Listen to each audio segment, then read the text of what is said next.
Plato, filsuf besar Yunani yang hidup sekitar abad ke-4 SM, bukan hanya dikenal karena pemikiran filsafatnya tentang bentuk, etika, dan politik, tetapi juga karena warisan kontroversialnya mengenai peradaban kuno yang sangat maju, Atlantis.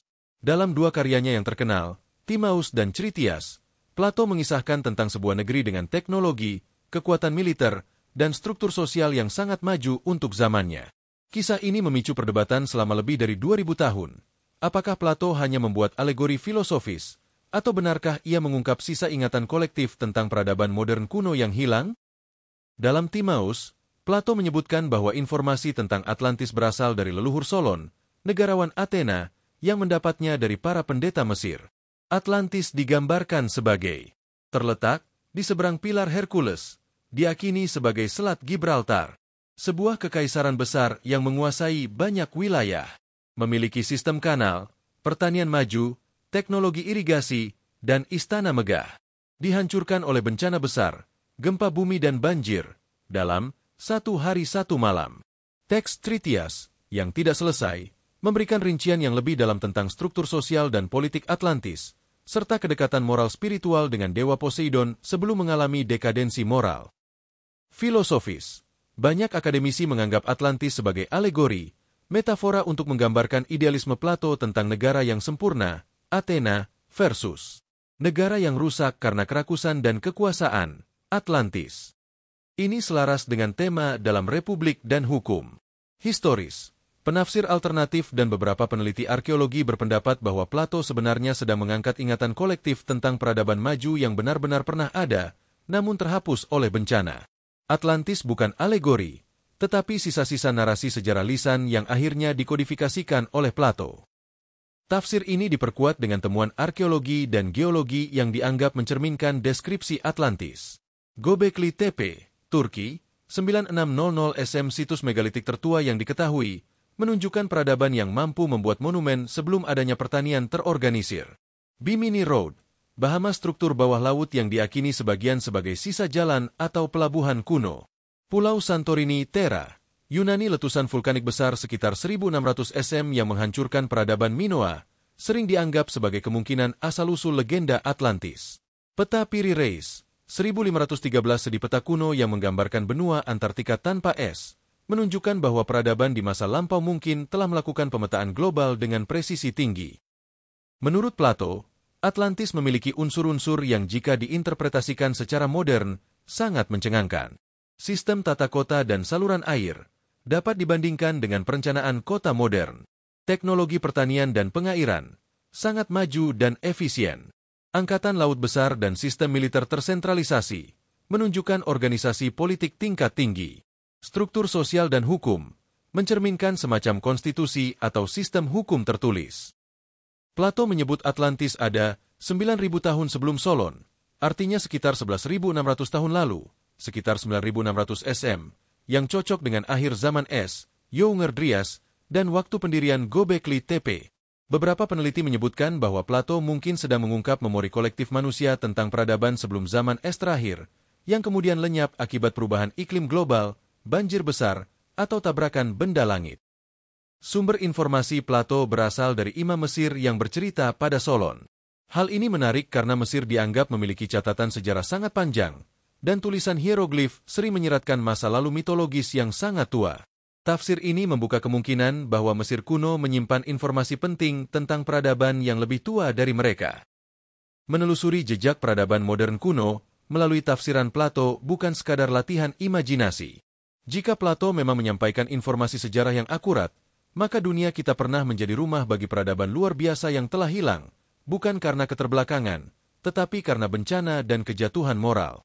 Tafsiran ini membuka jendela menuju penelitian baru tentang asal-usul manusia, siklus peradaban, dan kemungkinan bahwa modernitas bukanlah hak eksklusif zaman kita. Banyak peneliti alternatif berpendapat bahwa Atlantis bukan satu-satunya peradaban kuno yang maju dan hilang. Dalam berbagai tradisi lisan dan teks kuno di berbagai belahan dunia, ada kisah-kisah yang sangat mirip tentang peradaban canggih yang hancur karena bencana, lalu dilupakan oleh sejarah resmi. Lemuria dan Mu, peradaban Samudera Pasifik dan Hindia. Lemuria pertama kali diusulkan oleh para ilmuwan abad ke-19 sebagai daratan yang menghubungkan Madagaskar dan India karena kesamaan fosil. Namun, dalam dunia esoterik, Lemuria digambarkan sebagai peradaban spiritual tinggi, mirip Atlantis tapi lebih mistis.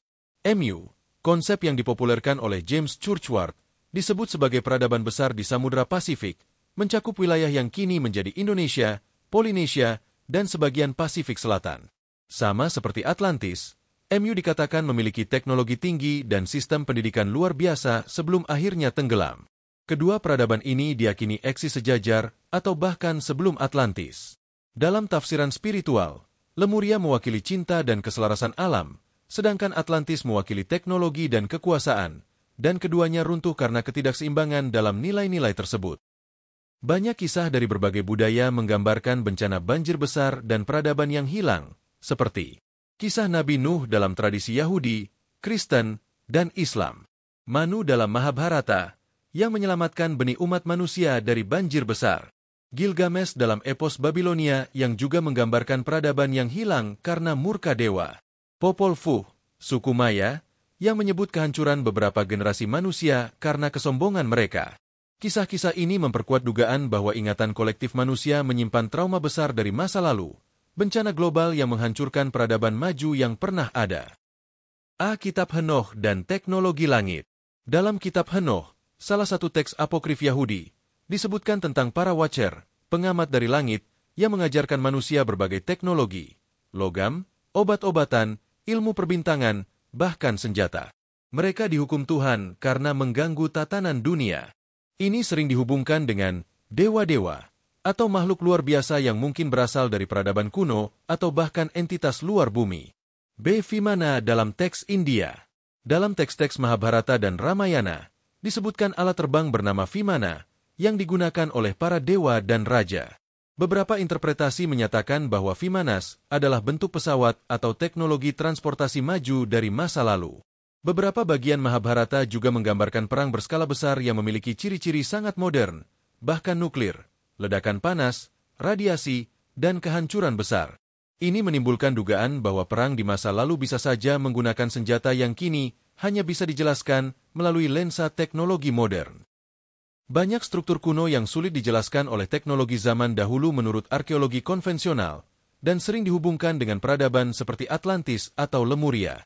Puma Punku, Bolivia blok batu besar yang dipotong dengan presisi luar biasa, seolah-olah dengan mesin. Nan Madol, Pasifik kota batu di tengah laut yang dibangun di atas laguna, tanpa alat berat. Yonaguni, Jepang struktur bawah laut yang menyerupai piramida atau tangga buatan manusia. Gunung Padang, Indonesia struktur megalitik yang tertimbun gunung dan diperkirakan lebih tua dari piramida Giza. Jika peradaban seperti Atlantis benar-benar ada, mungkin mereka meninggalkan jejak-jejaknya tersebar di seluruh dunia, menunggu untuk dipahami ulang. Plato mengatakan, segala sesuatu yang telah terjadi akan terjadi lagi. Ini menandakan bahwa dalam pandangan kuno, sejarah bukan linear, tapi siklikal. Peradaban bangkit, berkembang, lalu runtuh, dan siklus itu berulang. Dalam kerangka ini, Plato bukan hanya mengingatkan kita akan masa lalu, tapi juga memperingatkan masa depan. Kemajuan tanpa keseimbangan moral, seperti dalam kisah Atlantis, akan membawa kehancuran. Pertanyaan besar yang muncul dari tafsiran Plato dan jejak peradaban modern kuno adalah, apakah kita sedang mengulangi sejarah Atlantis? Kita telah mencapai kemajuan teknologi luar biasa. Ketimpangan sosial dan kerusakan lingkungan terus memburuk. Ancaman bencana iklim dan perang global sangat nyata. Jika Atlantis runtuh karena kesombongan, dekadensi, dan kerusakan moral seperti yang diceritakan Plato, maka dunia kita hari ini tampaknya berada di jalur yang sama. Menelusuri peradaban modern kuno melalui tafsiran Plato bukan hanya upaya mengungkap masa lalu, tetapi juga menyelami jiwa manusia, bagaimana kekuasaan, teknologi, dan moralitas saling tarik-menarik dalam membentuk nasib suatu bangsa. Apakah Atlantis hanya mitos, atau jejak sejarah yang terlupakan? Tafsiran Plato tetap menjadi jendela penting untuk memahami siklus peradaban manusia. Dan mungkin, untuk memperingatkan kita bahwa jika kita tidak belajar dari masa lalu, kita pun bisa menjadi legenda berikutnya yang tenggelam dalam waktu.